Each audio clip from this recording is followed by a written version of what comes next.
नमस्कार दोस्तों, आप सबका हमारे एक नई वीडियो पर स्वागत है।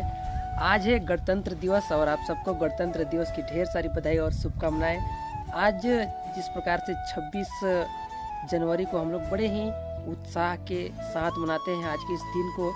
इससे पहले भी हम लोग लगभग 74 साल मना चुके हैं। ये 75वां वर्षगांठ था, यानी कि हम लोग 26 जनवरी का 75वां साल अभी मना रहे थे। इससे पहले मैं आप लोग को बता दूं कि जब 15 अगस्त 1947 से पहले जब हमारा देश अंग्रेज़ों के कुशासन से कहीं न कहीं जिस प्रकार से फंसा हुआ था, उनके कृप्त गलत कारनामों से हमारा देश जिस प्रकार से गलत गर्त की ओर जा रहा था, उससे निजात पाने के लिए हम लोग जिस प्रकार से हमारे पूर्वज लोग संघर्ष किए, जो यहाँ पर वीर जवान वीर सपूत जो जन्म लिए इस धरती पे और भारत देश को अंग्रेज़ों को गुलाम से छुड़का करके हमारे देश को एक नई उन्नति और एक नया दिशा दिए, जिसके चलते आज हमारा देश प्रगति की ओर अग्रसर है। और कहीं ना कहीं 1947 से पहले जब 1947 में हमारा देश आज़ाद हो गया, तो जितने भी बड़े बड़े कहीं ना कहीं युवा लोग थे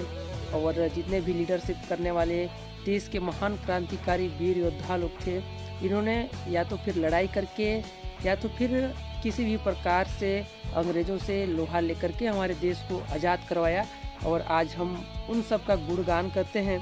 बस यही अंतर है कि किसी भी अगर गलत तरीके से कुछ भी कार्य हो रहा है तो वहाँ पर हम लोहा लेकर के या किसी भी संवैधानिक तौर पर या तो आक्रमण करके या फिर उनसे किसी भी तरह से बदला लेकर के हम समस्याओं से जूझते हैं, फिर उसका बदला लेते हैं और हम अपने जीवन को एक नई दिशा की ओर ले जाते हैं। जब 1947 में हमारा देश आज़ाद हुआ, इसके बाद की जो प्रक्रिया चला उसमें देश तो आज़ाद हो गया, लेकिन फिर लोग सोचने लगे कि किस आधार पर हम लोग चले, किस बेसिक पे चले, ताकि जो हमारा देश है, जो हमारा राष्ट्र है, वह एक नियमबद्ध तरीके से चल सके। तो इसके लिए डॉक्टर भीमराव अम्बेडकर ने संविधान का निर्माण किया। संविधान को बनने में सिर्फ 2 वर्ष 11 माह 18 दिन लगा और उसमें भी प्रथम राष्ट्रपति डॉक्टर राजेंद्र प्रसाद थे और प्रथम प्रधानमंत्री पंडित जवाहरलाल नेहरू थे। तो इनके कार्यकाल में जब ये कार्य हुआ, उस समय महात्मा गांधी जी भी कहीं ना कहीं जिस प्रकार से उनके नेतृत्व में कार्य करके कांग्रेस पार्टी को जिस प्रकार से ज्वाइन करके लोगों ने देश को आज़ाद कराया था। फिर क्या हुआ कि 1949 आया तो हमारा जो संविधान था उसको अंगीकृत किया गया। हालांकि उस समय पूर्ण रूप से संविधान को लागू नहीं किया गया, लेकिन सिर्फ 2 ही माह बचा था, तो उसके चलते पूर्ण स्वराज और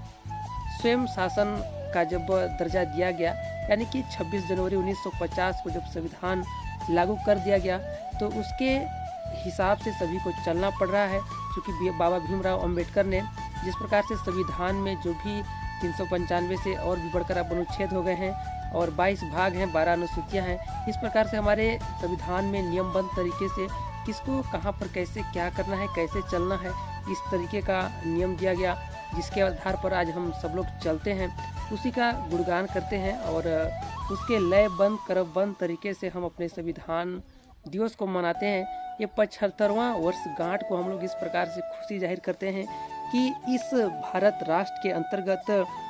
जितने भी संस्था हैं, जितने भी विभाग हैं, जितने भी अच्छे लोग हैं, सब के सब अपने घरों में, अपने विभाग में, अपने संस्था में, अपने जगह जगह अनुसार ध्वजारोहण करते हैं और झंडे को सलामी देते हैं, ताकि इस प्रकार का खुशी बरकरार बना रहे और हमारे देश का उन्नति और प्रगति का विकास का पथ निरंतर चलते रहे, ताकि आने वाले समय में भविष्य में हमें किसी भी प्रकार का दिक्कत समस्या न हो, जिसके लिए संविधान का निर्माण किया गया है। तो ऐसे समय में हम लोग संविधान के सहारे चलते हैं। हमारा एक आधार होता है संविधान, जिसके नियम को हम लोग का हम लोग पालन करने का मुख्य कर्तव्य होता है और उसी तरीके से समस्त जो लोग हैं वो उनके अनुसार चलते हैं। तो ऐसे महान कहीं ना कहीं जो बाबा भीमराव अम्बेडकर थे, उन्होंने ऐसा नियमबद्ध तरीके से लोगों को चलना सिखाया। हालांकि वो दलित जाति से थे और वो ऊपर उठ करके बहुत ही ज़ोरों शोरों से अच्छा पढ़ाई करके लोगों को एक नया दिशा दिए। इस प्रकार से हमारे बहुत सारे वीर सपूत लोगों ने कोई लोहा लेकर के, कोई पढ़ाई में आगे आ करके, कोई सामाजिक कार्य करके,